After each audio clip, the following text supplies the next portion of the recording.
Diabetes అనేది మన pancreas సరిగా పనిచేయకపోవడం వల్ల మన బాడీలో ఇన్సులిన్ ప్రొడక్షన్ అనేది సరిగా ఉండకపోవడం వల్ల షుగర్ అనేది కంట్రోల్లో ఉండదండి.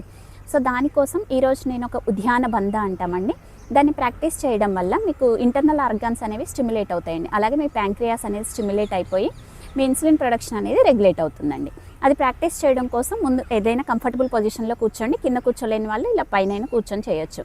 సో దాన్ని ప్రాక్టీస్ చేయడం కోసం ముందుగా ముక్కు ద్వారా గాలి పీల్చుకొని నోటి ద్వారా కంప్లీట్గా గాలి వదిలేసేసి స్టమక్ని లోపలికి లాగి మీరు ఎంతసేపు హోల్డ్ చేయగలిగితే అంతసేపు హోల్డ్ చేయాలండి. ఒకసారి నేను చూపిస్తాను ఎలా చేయాలో చూడండి.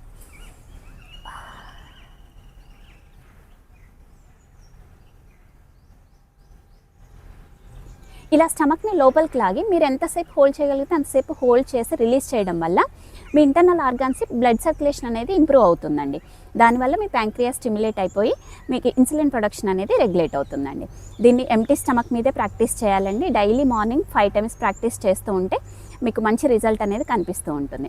సో దీన్ని స్టమక్ అల్సర్స్ ఉన్న వాళ్ళు, లేదంటే ఏమైనా రీసెంట్గా స్టమక్ సర్జరీస్ అయిన వాళ్ళు, లేదంటే హై బీపీ పేషెంట్స్ కానీ, హార్ట్ పేషెంట్స్ కానీ, లేదంటే ఇంకా ప్రెగ్నెంట్ లేడీస్, పీరియడ్స్లో ఉన్న వాళ్ళు ప్రాక్టీస్ చేయకూడదండి. సో మిగతా వాళ్ళు డైలీ ప్రాక్టీస్ చేస్తూ ఉంటే మీకు మంచి రిజల్ట్ అనేది కనిపిస్తుంది. హరి ఓం.